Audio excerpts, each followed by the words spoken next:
The last thing I remembered was the smell of industrial-grade bleach and the taste of copper.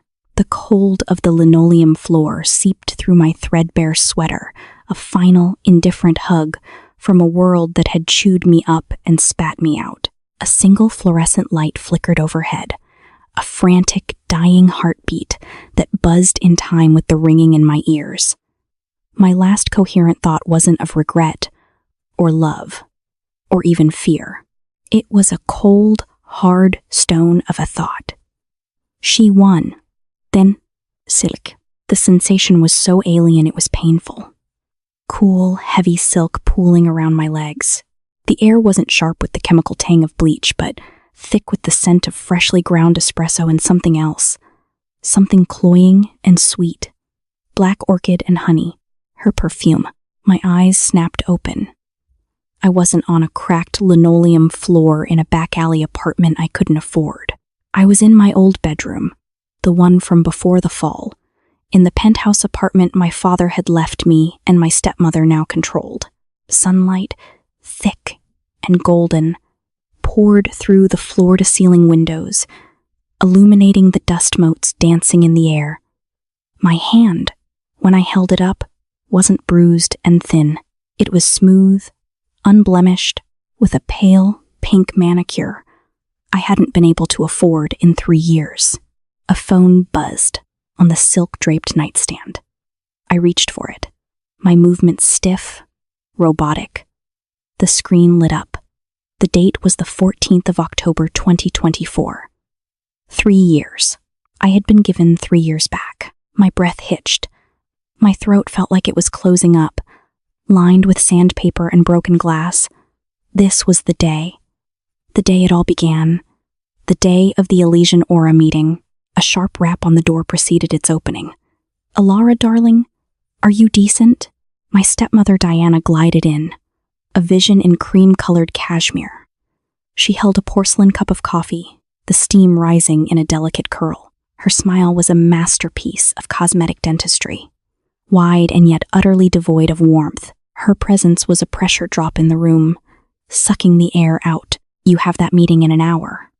With that lovely Mr. Vance," she said, her voice a smooth, syrupy river of condescension. "Serafina is already up and dressed. She's so excited for you." I just stared at her.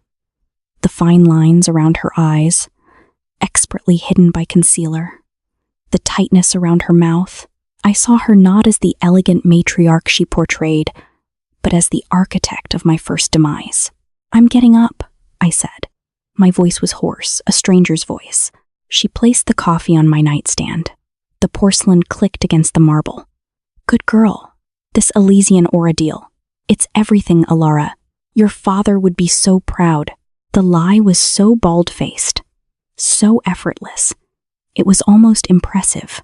My father, a gruff, honest literature professor, would have despised the vacuous, predatory world of influencing I'd been pushed into.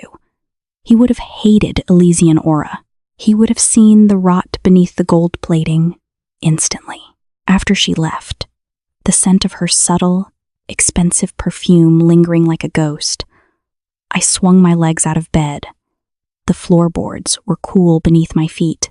I walked to the window, looking down at the city sprawling below, a glittering, indifferent beast. In my previous life, I had craved its approval, its adoration. I had bled for its attention. Now, looking at it, I felt nothing but a profound, chilling emptiness. The decision wasn't even a decision. It was an axiom, a physical law of this new reality. This time will be different. I showered. The water was hot, the pressure perfect. I remembered the lukewarm trickle in my last apartment, the constant threat of the water being shut off. I let the steam fill my lungs, washing away the phantom smell of bleach. I got dressed. Not in the power suit I had meticulously chosen the first time around, but in a simple black turtleneck and jeans. I didn't do my makeup. I pulled my hair back into a severe knot at the nape of my neck. I was not here to impress. I was here to bear witness. When I walked into the dining room, Seraphina was already there, a goddess in blush pink silk, my stepsister, my rival, my murderer. She was scrolling through her phone, a perfectly manicured finger flicking across the screen. The scent hit me first, a physical blow, black orchid and honey. It was her signature, the perfume she wore when she wanted to conquer something. In my past life, it was the smell of my deepest betrayals. It clung to the eviction notice. It was on the settlement papers I'd been forced to sign. It was in the air the day my biggest sponsor dropped me, citing a morality clause, after Seraphina had anonymously leaked fabricated DMs to a gossip blogger. Now, the scent made my stomach clench, not with fear, but with a cold, clarifying rage. "Ellie, there you are," she chirped, looking up. Her eyes, a startlingly bright blue, scanned my outfit with a flicker of confusion before her expression settled into one of pity. "Oh, going for minimalist today?" "Something like that," I said, my voice flat. I poured myself a glass of water, the crystal heavy and cool in my hand. "Well, I'm so excited for you," she said, oozing manufactured sincerity. She stood up and came around the table, enveloping me in a brief, stiff hug. The perfume was suffocating. Elysian aura is the dream. Julian Vance is a kingmaker. Once you sign this, you'll be bigger than anyone. Bigger than me, even. The lie was a little hook, baited for my ego. The first time, I'd swallowed it whole. "This is your moment," she had whispered to me then. "Don't mess it up." I pulled away from her, my skin crawling where her silk had touched it. "Let's not get ahead of ourselves. Don't be modest. You earned this," she insisted, her smile a little too wide. The doorman announced Mr. Vance's arrival. We went down to the lobby, the elevator, a silent, mirrored cage. Seraphina checked her reflection, pinching her cheeks to bring color to them. I watched the numbers descend. My heart a slow, steady drum against my ribs. I wasn't nervous. I was calm. The kind of calm you feel in the eye of a hurricane. Julian Vance was exactly as I remembered him. Tall, impeccably dressed in a suit that probably cost more than my first car, and radiating a predatory charisma. His teeth were too white, his tan too perfect. He smelled of sandalwood and money. His handshake was firm, his thumb pressing just a little too hard into my palm, a subtle assertion of dominance. "Alara, a pleasure to finally meet you in person," he said, his voice smooth as aged whiskey. "I'm a huge admirer of your work. Your brand authenticity is unparalleled." I remembered him saying those exact words before. I had preened. Today I just nodded. Seraphina, of course, was practically vibrating beside me. "Julian, so wonderful to see you again. I'm Seraphina, Alara's sister. We met at the Vogue party?" "Of course," he said, his smile widening as he took her hand. He held it for a beat too long. Unforgettable. We sat in the sterile, white meeting room of our building. Vance launched into his pitch.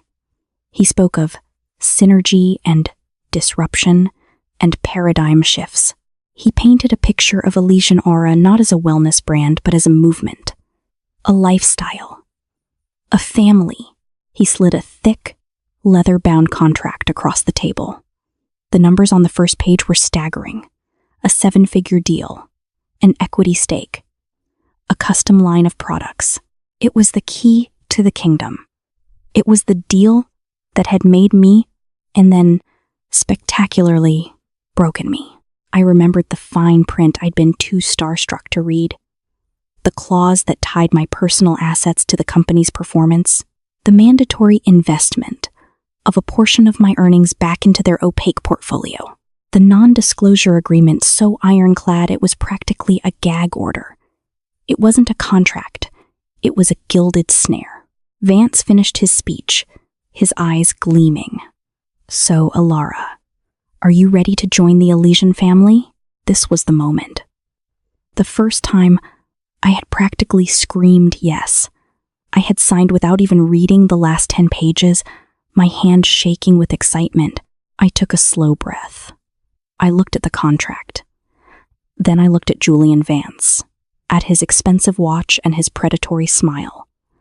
Then I looked at Serafina, her face a mask of barely concealed envy and greed. No, I said. The word hung in the air, small and hard.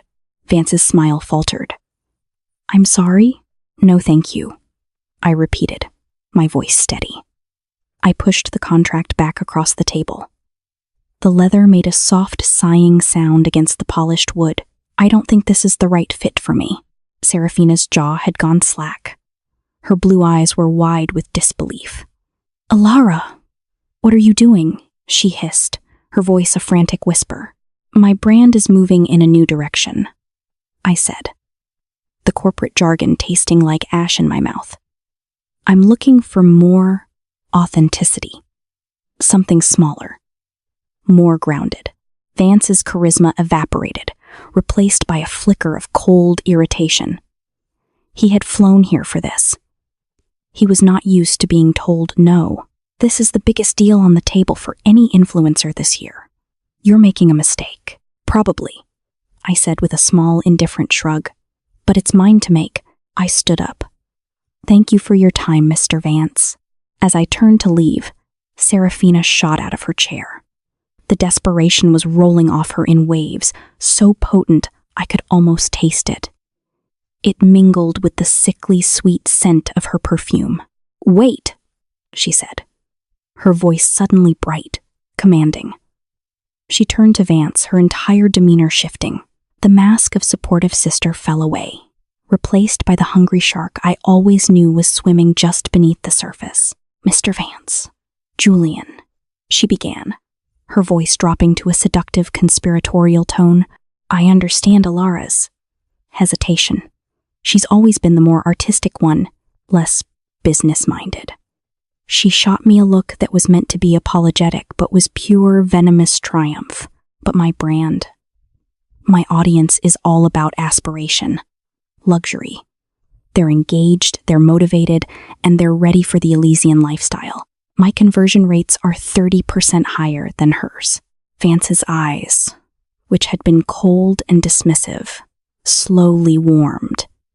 He looked at Serafina, truly seeing her for the first time.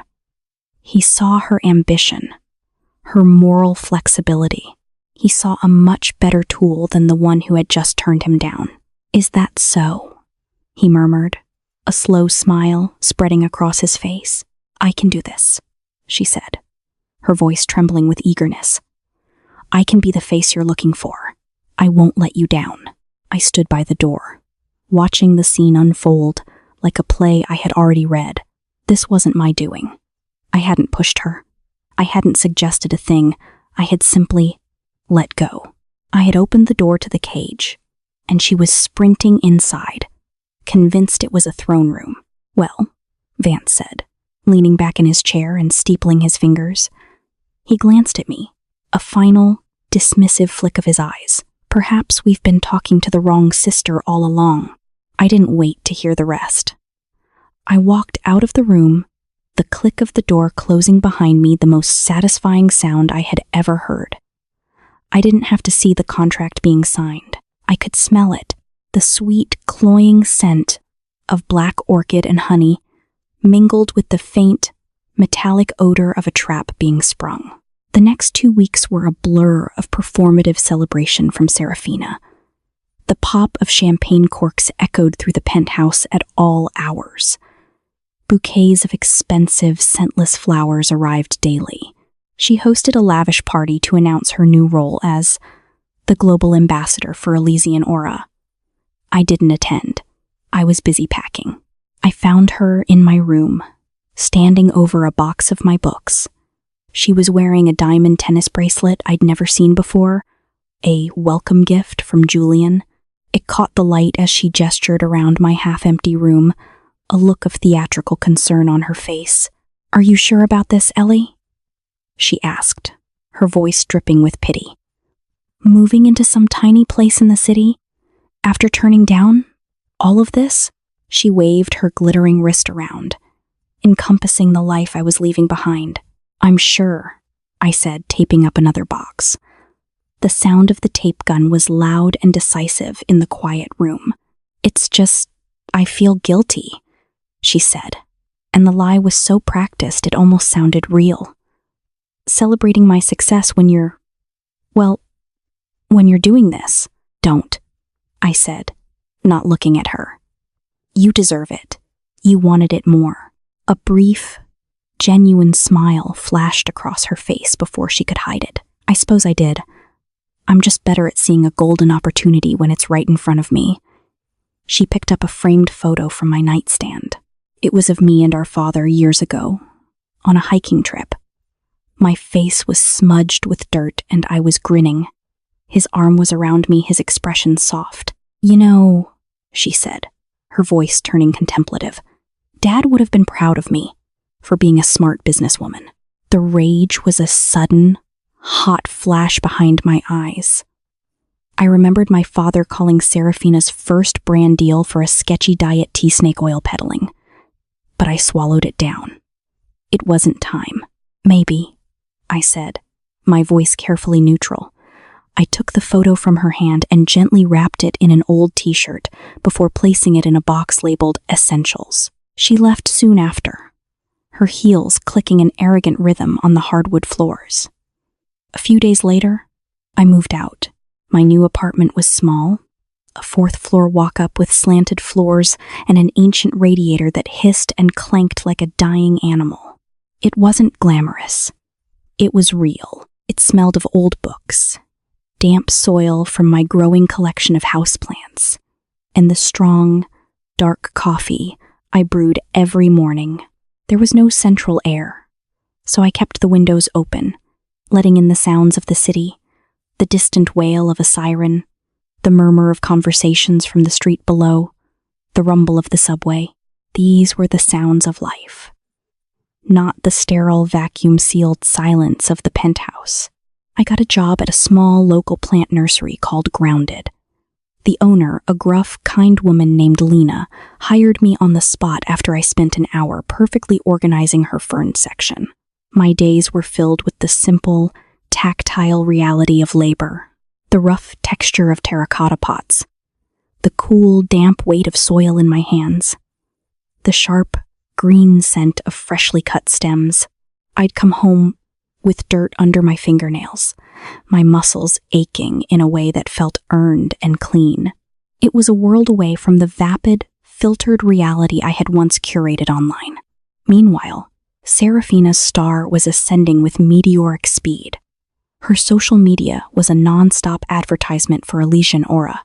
She posted glossy videos from photo shoots in Bali, unboxings of ludicrously expensive wellness tools made of jade and rose gold, and tearful testimonials about how Elysian Aura's line of supplements had changed her life and aligned her chakras. She bought a new convertible, a white one, and paraded it all over her Instagram stories. In one post, a video of her driving with the top down, she'd added a caption, "Some of us build empires. Others choose to water plants. No judgment. Number. Girl boss. Number Elysian Glow." I watched it all from my new, anonymous social media account. I didn't have one myself. The idea of posting, of performing, made my skin crawl. My online presence was a ghost. My only real friend was Ben, a potter who worked in a studio down the street from my apartment. He was quiet, with hands permanently stained with clay and a dry, gentle humor. We'd have coffee in the mornings before work, sitting on the stoop of his studio. He never asked about my past. He just accepted me as I was. Ellie, the girl from the plant shop who was surprisingly good at identifying root rot. "You seem calmer these days," he said one morning, handing me a mug of coffee. It was handmade, a beautiful, imperfect thing, warm and solid in my hands. The air smelled of rain and wet clay. "I am," I said, and I was surprised to find it was the absolute truth. The constant gnawing anxiety that had been my companion for years was gone. In its place was a quiet stillness, a patience. I was waiting, but it wasn't an anxious waiting. It was the patient waiting of a gardener who has already planted the seeds. The first crack appeared about 6 months in. It was small, almost invisible unless you were looking for it. A post on a niche financial watchdog forum, a place Serafina would never dream of looking. The title was Elysian Aura, Innovative Wellness or Well-Dressed Ponzi. The anonymous author laid out a compelling, if circumstantial, case. The opaque investment structure, the pressure on their ambassadors to recruit other, smaller influencers in a pyramid-like fashion, the lack of any real, verifiable data behind their product claims. It was all there, a perfect, damning blueprint of the scam. The post got 3 replies and was quickly buried, but I took a screenshot. I knew it was the first tremor before the earthquake. Shortly after, the public-facing cracks began to show. On one of Serafina's posts, a picture of her sipping a glowing green smoothie on a yacht, captioned, "Investing in myself," a comment appeared, more like investing in Julian Vance's pockets. "This stuff is a scam. I lost $5,000. The comment was deleted within minutes. But then another appeared, and another. Soon, a small army of moderators, surely hired by Elysian, was working around the clock to scrub her comment sections clean, leaving only the fawning praise of her loyal followers. It was like watching someone frantically trying to patch a bursting dam with their bare hands. Serafina's online persona became brittle, defensive. She started posting long, rambling captions about haterade and the importance of protecting your energy from negativity. She did a tearful live stream where she talked about how hard it was being a successful woman and how people were always trying to tear you down. She never addressed the accusations directly. She just swathed herself in the language of toxic positivity. One rainy Tuesday, I saw her in person. I was at the grocery store buying milk. She was in the checkout line ahead of me, talking loudly on her phone. She was dressed in head-to-toe Elysian-branded athleisure wear, but the glamour was frayed at the edges. Her hair, usually perfect, was scraped back in a messy bun. There were faint, dark circles under her eyes that even her thick concealer couldn't quite hide. Her hand, holding the phone to her ear, was trembling slightly. "No, I don't understand, Julian," she was saying, her voice a low, angry hiss. "The payment was supposed to be in my account on the 1st. It's the 10th. No, I don't want another case of the Aura Cleanse powder. I want my money." She ended the call with a frustrated sigh and turned, and for a second, our eyes met. Recognition dawned, followed by a wave of pure, undiluted scorn. Her eyes raked over my simple jeans and rain-dampened jacket, my basket with its single carton of milk and loaf of bread. "Well, well," she said, her voice dripping with malice. "Look what the cat dragged in, slumming it with the common folk, Alara? Just buying milk, Serafina," I said calmly.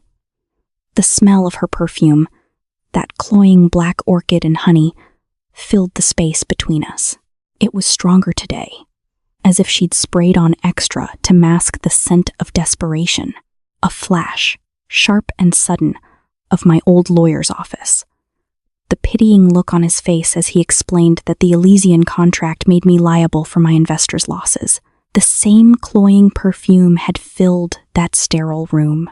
"I'm sure," she sniffed, turning back to the cashier. "Some of us have more important things to worry about than the price of milk, like managing an international brand." She swiped her credit card to pay for her basket, which was filled with nothing but bottles of expensive French water and a single sad-looking bag of kale. The machine beeped. Declined. A flush crept up her neck, a blotchy, angry red. "That's impossible," she snapped at the teenage cashier. "Try it again." He tried it again. Declined. With a furious huff, she rummaged in her ridiculously expensive handbag and pulled out another card. It went through. She snatched her bag of kale and water and stormed out without another word, leaving the scent of her defeat and her expensive perfume hanging in the air. I paid for my milk and bread, the calm in my chest as solid and real as the loaf in my hand. The dam was cracking, and the flood was coming. The escalation happened faster than I'd even anticipated. An investigative journalist for a major online news publication started tweeting, asking if anyone had negative experiences with Elysian Aura's ambassador program. It was like she'd lit a match in a gas-filled room. The story exploded. Hundreds of people, former employees, small-time influencers who had been roped in, customers who had lost their savings came forward. The hashtag number Elysian scam started trending. Serafina's response was a train wreck. She went on a frantic blocking spree. She posted a heavily filtered photo of herself in a bikini on a beach in Mexico, captioned unbothered, moisturized, in my lane. Focused, flourishing. It was so tone-deaf, so utterly disconnected from the storm raging around her, that it became a meme. The article dropped a week later. It was a masterpiece of investigative journalism, a brutal, meticulous takedown of Julian Vance and his entire operation. It detailed the Ponzi scheme, the predatory contracts, the worthless products, and featured prominently, with a full-page photo, was its global ambassador, the primary face of the scam, Serafina. The article quoted her lavish posts, her claims of financial success, her recruitment tactics, painting her not as a victim, but as a willing and eager co-conspirator. That was the beginning of the end. The class action lawsuit was filed within 48 hours. The SEC announced a formal investigation. Julian Vance's assets were frozen. He, of course, was nowhere to be found, having apparently fled the country on a private jet. But Serafina was still there. Her face was everywhere. She was the scapegoat, the glittering, greedy face they could pin it all on. I read the news on my phone, sitting on a bench outside the nursery, drinking my morning coffee with Ben. The sun was warm on my face. A gentle breeze rustled the leaves of the ginkgo tree above us. It all felt very, very far away. "That's your sister, isn't it?" Ben asked quietly, gesturing to the photo of Serafina on my screen. Her face was contorted in an ugly, mid-rant snarl from one of her live streams. I took a slow sip of coffee. "Stepsister," I corrected him softly. "And yes, that's her." He didn't say anything else. He just sat with me, a quiet, solid presence. The air smelled of coffee and damp earth and blooming jasmine. It was the smell of my new life, a life blessedly free of the scent of black orchid and honey. The collapse was not a single event. It was a cascade, a series of dominoes falling, each one faster than the last. Headline: SEC freezes all Elysian Aura assets. Click. Julian Vance reportedly flees to a non-extradition country. Click. Class action lawsuit names Serafina Dubois as primary defendant. Click. Her face was on every news channel. Not the filtered, glowing face from her Instagram feed, but a grainy paparazzi shot of her leaving a lawyer's office. Her eyes were hidden behind huge, dark sunglasses, but there was no hiding the tension in her jaw, the rigid set of her shoulders. Her digital empire crumbled overnight. Instagram suspended her account due to the sheer volume of user reports. Her sponsors, the few she had left outside of Elysian, dropped her in a flurry of carefully worded press releases about re-evaluating their partnerships. The comments on her old YouTube videos turned into a graveyard, a wall of accusations and rage from people who had lost everything. I saw her once more, a few weeks after the initial explosion. I was locking up the nursery for the night. The sun had set, and the streetlights cast long, distorted shadows on the pavement. A car pulled up, a rideshare, not her white convertible, which I had read was seized by federal agents. She got out. The transformation was shocking. The vibrant, glossy creature I had known was gone. In her place was a gaunt, haunted-looking woman. She wore an oversized gray hoodie. The hood pulled up, but it couldn't hide the wreckage. Her skin was sallow, her eyes puffy and red-rimmed. The makeup she'd caked on couldn't conceal the stress acne blooming across her chin. She looked like she hadn't slept in a month, but the scent was the same. A desperate, overpowering cloud of black orchid and honey. It seemed to cling to her like a shroud. She stood there on the sidewalk, under the buzzing orange glow of the streetlight, and just stared at me. Her hands were shoved into the pockets of her hoodie, but I could see them shaking. "You," she said. Her voice was a raw, ragged whisper. All the musical charm was gone, stripped away, leaving something ugly and raw behind. I finished locking the door and turned to face her, the keys cool and solid in my hand. I didn't say anything. I just waited. "This is your fault," she rasped, taking a shaky step forward. "My fault?" I asked, my voice even. "I didn't sign any contract, Serafina. I didn't sell a lie to 1,000,000 followers. You knew," she whispered, and her eyes, when they met mine, were wide with a dawning, horrified realization. The last piece of the puzzle clicked into place for her. Right there, on a dark sidewalk that smelled of car exhaust and night-blooming flowers. That day, in the meeting, you knew this would happen. Her face crumpled, the anger drained away, replaced by a pathetic, desperate confusion. "Why? Why would you let me do it? We're sisters." "No," I said, and the word was as cold and sharp as a shard of glass. "We're not. You were a parasite, and I just decided to stop being a host." She flinched as if I'd slapped her. I'm ruined, Alara," she choked out, a single mascara, thick tear, tracing a path through her foundation. "They took everything. The apartment, the cars, the lawyers say I could go to prison." "I know," I said. I remembered the prison sentence they'd threatened me with, the public shame, the endless, crushing debt. I remembered it all with perfect, crystal clarity. "You have to help me," she begged, lunging forward and grabbing my arm. Her grip was surprisingly strong, her nails digging into my sleeve. "Tell them you knew it was a scam. Tell them you warned me. Anything." I looked down at her hand on my arm, at the chipped, glittery nail polish. I felt nothing. No pity, no satisfaction. Just a vast, quiet emptiness. A finality. I pulled my arm free from her grasp. "The truth?" I asked softly. "You want the truth? You didn't just take a brand deal from me that day, Serafina. You took the bullet that was meant for me. You were so eager to see me fail that you jumped in front of it with a smile on your face.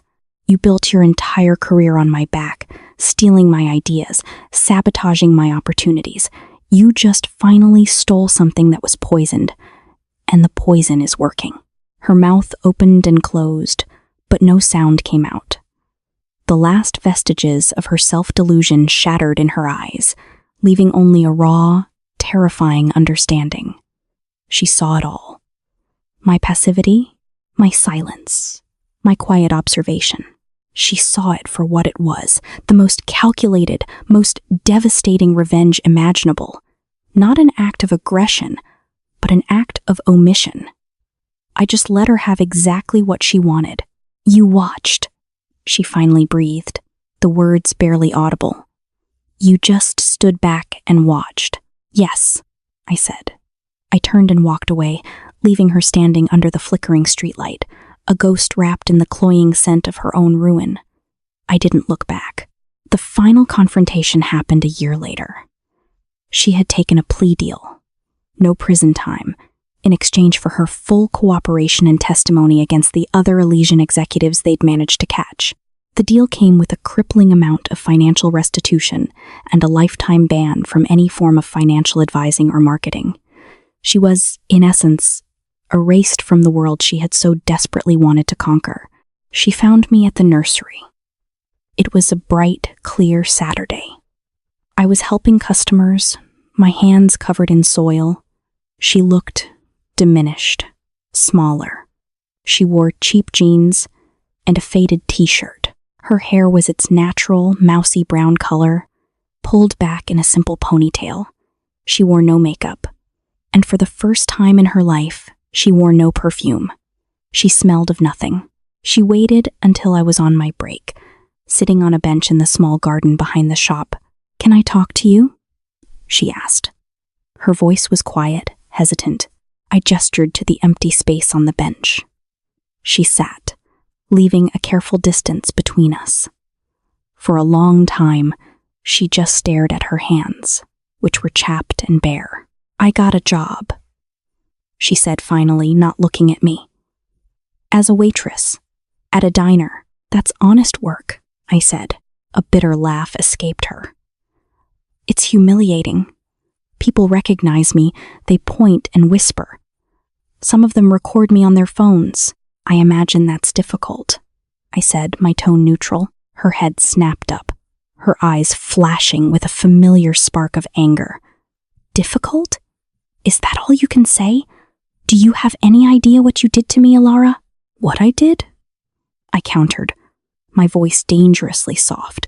"Let me be very clear, Serafina. I did nothing. I simply got out of your way. Everything that happened after that was a result of your own choices, your greed, your ambition, your complete and utter lack of a conscience. I would have been fine if you had just taken the deal," she cried, her voice cracking. "None of this would have happened." "You're right," I said. "It would have happened to me. Again. Is that what you wanted? For me to be the one working in a diner, drowning in debt, my name a punchline? Because that's where I was heading. The first time. The life you have now? That was my future."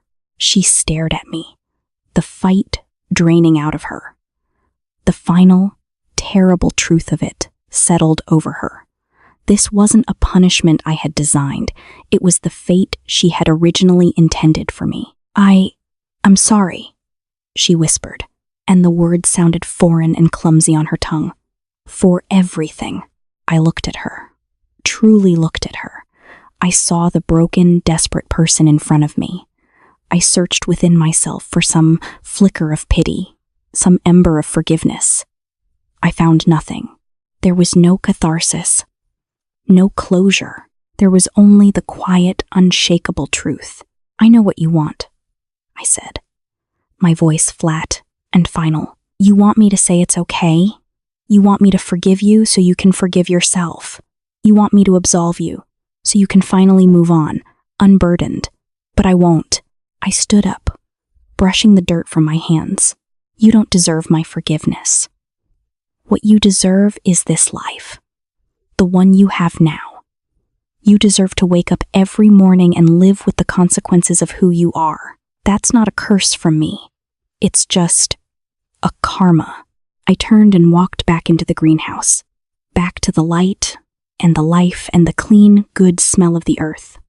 The tinkling of the little bell on the door was the only sound. My life is quiet now. It's small. It's filled with the weight of a watering can in the morning and the warmth of a handmade mug in my hands. I have my little apartment, my plants, my friend Ben.